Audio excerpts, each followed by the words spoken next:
केला हो, दूसरे फल हो, वो भोजन के साथ नहीं, अलग से खाना।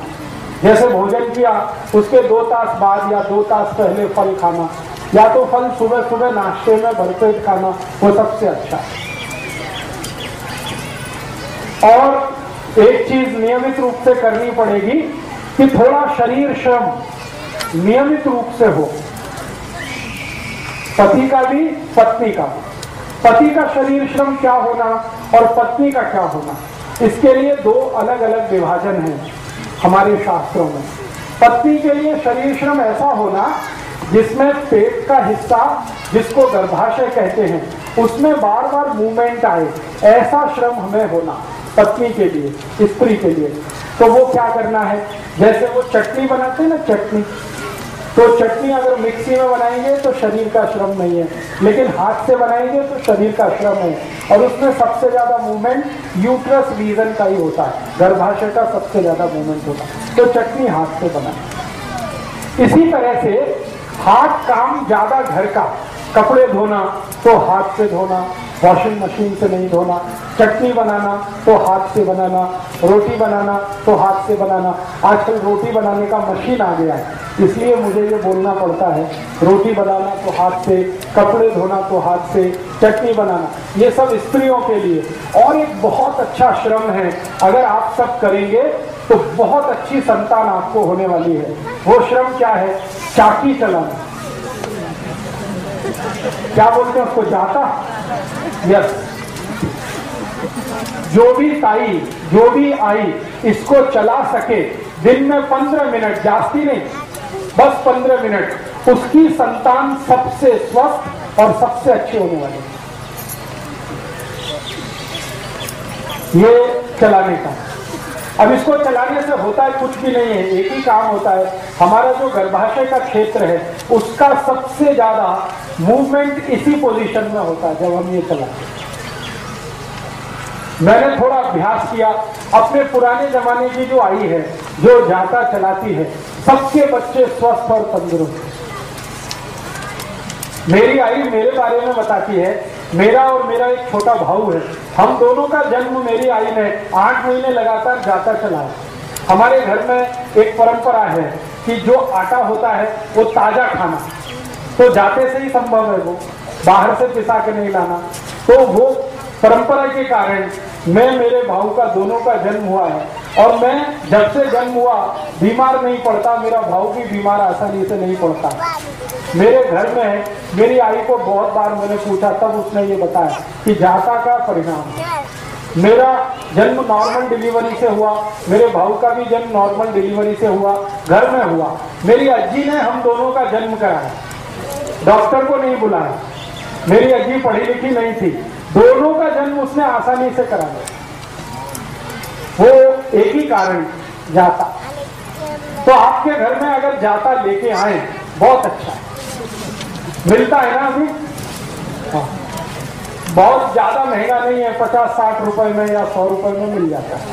तो आप उसको नियमित रूप से 15 मिनट, जास्ती नहीं, 15 मिनट चलाएं स्त्रियों के लिए।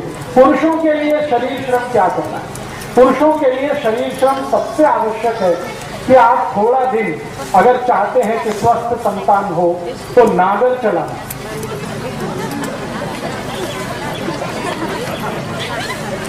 नागर चलाना, अभी नागर चलाना उनके लिए तो आसान है जिनके पास खेती है और बैल है। जिनके पास खेती नहीं है उनके लिए थोड़ा मुश्किल है। तो उनको क्या करना पड़ेगा, नौकरी करते हैं बैंक में, बीमा कंपनी में, अभी तो हम नागर नहीं चला सकते, तो उसके बराबर का एक दूसरा श्रम है, उसी के जैसा श्रम है, सीढ़ियां चढ़ना और उतरना। अगर कर सकते हैं तो बहुत अच्छा है, नहीं कर सकते तो तीसरा और आखिरी श्रम है जास्ती पैदल चलना। पैदल चलना, एक दिन में 4-5 किलोमीटर पैदल चलने का आदत डालिए। हर समय मोटरसाइकिल पे चलें, कार में चलें, वो अच्छा नहीं। थोड़ा 5-7 किलोमीटर पैदल चलने का अभ्यास हो, नहीं तो नागर चलाने का हो, नहीं तो सीढ़ियां चढ़ने। तो पुरुषों के लिए इस तरह का श्रम है, स्त्रियों के लिए झाका चलाना, चटनी बनाना, कपड़े धोना, ये सब श्रम अगर हम करें तो संतान आपकी स्वस्थ, तंदुरुस्त और बहुत तेजस्वी और तपस्वी होने वाली है। तो ये नियोजन के कुछ कुछ काम हैं। और एक काम करना है हमें नियोजन के लिए, बहुत आवश्यक है वो। और वो नियोजन इस तरह का करना है कि हमारे जीवन में, वैसे तो ये बात बताना ठीक नहीं, लेकिन फिर भी मैं बताना चाहता हूं। बहुत बार ऐसे मुझे पेशेंट आते हैं, वो मुझे कहते हैं कि राजीव भाई हमारे शरीर का रंग तो अच्छा नहीं है, काला है, थोड़ा डार्क है, लेकिन हमको हमारी संतान चाहिए, उसका रंग साफ होना, अभी क्या करें? ऐसे बहुत लोग आते हैं। तो मैं कहता हूं ये बेकार का बात है। फिर भी वो कहते हैं नहीं, कुछ तो औषध बताओ। तो इसकी औषध ये की है कि जो भी अपने संतान का रंग साफ चाहते हैं, थोड़ा व्हाइटिश कलर चाहते हैं, रंग उसका अच्छा फेयर कलर चाहते हैं, भले उनका रंग अच्छा नहीं है, तो वो नियमित रूप से स्त्री और पुरुष हड़द का दूध पीते रहना। रात्रि को दूध में हड़द मिला के पीते रहना, थोड़ा सा उसमें तूप भी डालना। तो तूप, हड़द और दूध जो भी नियमित रूप से पिए, सभी के बच्चे उनसे ज्यादा अच्छे रंग वाले होते हैं। तो ये नियोजन का एक हिस्सा है। और एक हिस्सा है कि आपके बच्चों की बुद्धि कभी भी तेज रहे, तीव्र रहे, मंदी मंद ना हो, कभी भी उनकी बुद्धि तेज रहे, तेजस्वी रहे, IQ उनका अच्छा रहे, मति मंदता कभी भी ना आए। तो आप और एक छोटा सा नियोजन करना, और वो नियोजन बस वही है जो मैं बार बार पहले कह चुका हूँ, दही चूना मिला के खाते रहना, गाय के दूध का दही बनाना, चांदी के बर्तन में उसको दही जमाना, सकाड़ी उसको दही को चूना मिला के खाना। गाय माने देशी गाय, जर्सी। तो मति मंदता नहीं आए, बच्चों में स्वस्थ रहे, तेजस्वी रहे, तपस्वी रहे, सद्भावी हो, सद्विचारी हो, इसके लिए कुछ छोटे छोटे नियोजन। और एक छोटा सा नियोजन, वो नियोजन क्या है? नियोजन एक ही है कि हमें अच्छी सुदीर्घ जीवन वाली, तेजस्वी जीवन वाली संतान चाहिए, स्त्री हो या पुरुष, मूली हो या मूला, संतान तेजस्वी तपस्वी चाहिए। तो एक नियोजन जरूर ध्यान रखना है कि हमारे जो पति और पत्नी हैं वो आपस में जब संसर्ग करें तो पत्नी का मासिक चक्र पूरा होने के बाद, पत्नी का मासिक चक्र पूरा होने के बाद या पत्नी का मासिक चक्र शुरू होने वाले दिन से 10 दिन छोड़कर, पत्नी का मासिक चक्र शुरू होने वाले दिन से 10 दिन बाद और 17 दिन के पहले या 18 दिन के पहले, बीच का ये 7-8 दिन का जो समय है, इसी समय में एक दूसरे के साथ संसर्ग करें तो सबसे ज्यादा तेजस्वी और तपस्वी संतान होगी। पत्नी के मासिक धर्म के शुरू होने वाले दिन को गिनकर 10वें दिन से 18वें दिन के बीच का जो समय है, यही सबसे अच्छा समय है तेजस्वी और तपस्वी संतान का। वही 7-8 दिन का समय है। अब इसमें 2 तरह के दिन आएंगे, एक सम होंगे, एक विषम होंगे। जैसे 10वां दिन सम, 11वां विषम, 12वां सम, 13वां विषम, 14वां सम, 15वां विषम, 16वां सम, 17वां विषम, 18वां सम। तो जो सम दिन है उनमें अगर आप संसर्ग करेंगे तो 99% पुत्र होगा, और विषम वाले दिन में संसर्ग करेंगे तो 99% पुत्री होगी। 1% इसमें अपवाद है और वो कहीं भी होता है। तो अगर आपको नियोजन करना है कैसा, अब व्यसन मुक्त युवक संघ में कुछ कार्यकर्ताओं के पास पुत्री है, तो पुत्र चाहिए, तो उनके लिए ये माहिती मैं दे रहा हूं। और जिनके पास पुत्र है उनको पुत्री चाहिए, उनके लिए भी ये माहिती दे रहा हूं। सम दिन में जाएंगे तो पुत्र, विषम दिन में जाएंगे तो पुत्री।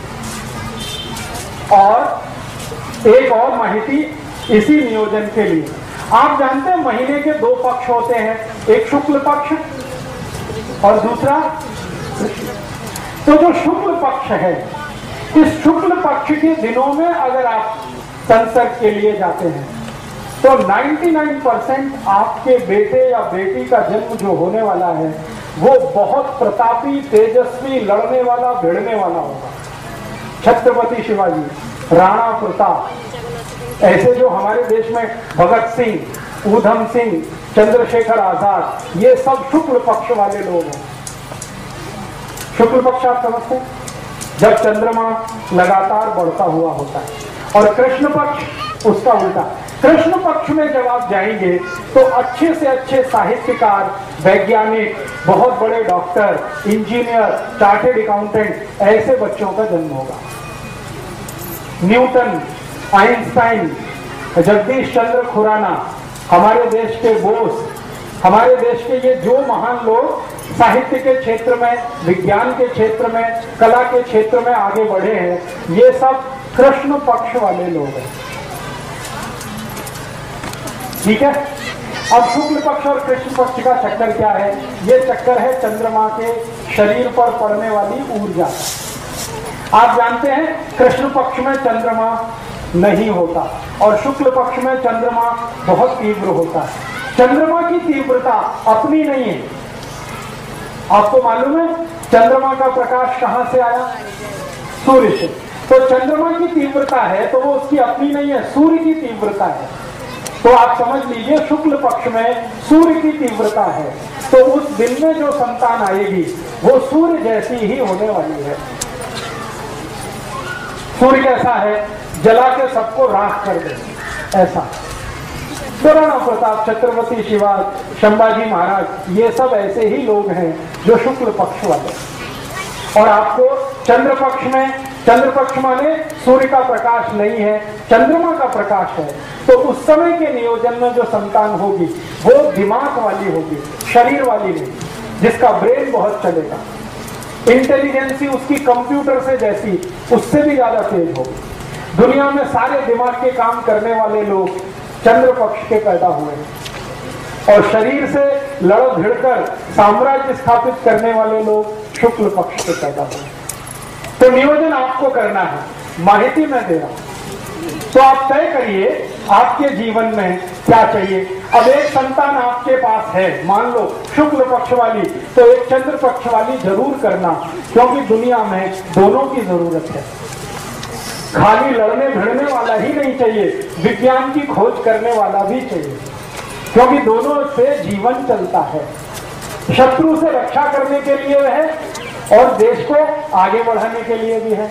तो एक संतान शुक्ल पक्ष की, एक चंद्र पक्ष की, ऐसा नियोजन करिए। एक संतान सम तारीख वाली, दूसरी विषम तारीख वाली, ऐसा नियोजन करिए। और बाकी के शुरू के नियम जितने मैंने बताए हैं वो सबको एक साथ पालन करना। ठीक है। इसके आगे और भी बहुत सारे नियम हैं, लेकिन वो इतने बारीक हैं कि मैं बताऊंगा आपके दिमाग में जाएंगे नहीं। अभी जितना बताया है इतने पर आप प्रयास शुरू करें। उसके बाद बारीक नियम अगर जानना है तो एक पुस्तक मैंने लिखी है, भागवत जी के सूत्र पर 3 पुस्तकें मैंने लिखी है। स्वदेशी चिकित्सा, भागवत, अष्टांग हृदय के आधार पर भाग 1, 2, 3 बारीक बातें हैं, उनसे पढ़ सकते हैं। मोटी जितनी बात है वो मैंने आपको बताई। तो ठीक है, मैंने कुछ माहिती दी है, आपके समझ में आई है कुछ? तो बहुत अच्छा। अगर आप ये समझ पाएंगे तो बहुत अच्छा है। एक बात को मैं फिर रिपीट करता हूं, इसको हमेशा याद रखिएगा कि आपकी संतान अच्छी हो, तेजस्वी हो, तपस्वी हो, तो खान पान में जितने नियम बताए हैं एक बराबर याद रखना। लोनी और खड़ी शक्कर ये रोज खाना। लोनी आप समझते ही हैं, खड़ी शक्कर आपको माहिती है। लोनी और खड़ी शक्कर रोज खाना, दोनों को खाना, पति को भी पत्नी को भी। जी जी। मतिमंद और हैंडीकैप जो बच्चे होते हैं वो कहाँ से आते हैं? ज्यादातर मतिमंद और हैंडीकैप जो बच्चे होते हैं वो उन पति पत्नी के हैं, उन आई बड़ी के हैं जिनके दोनों के शरीर में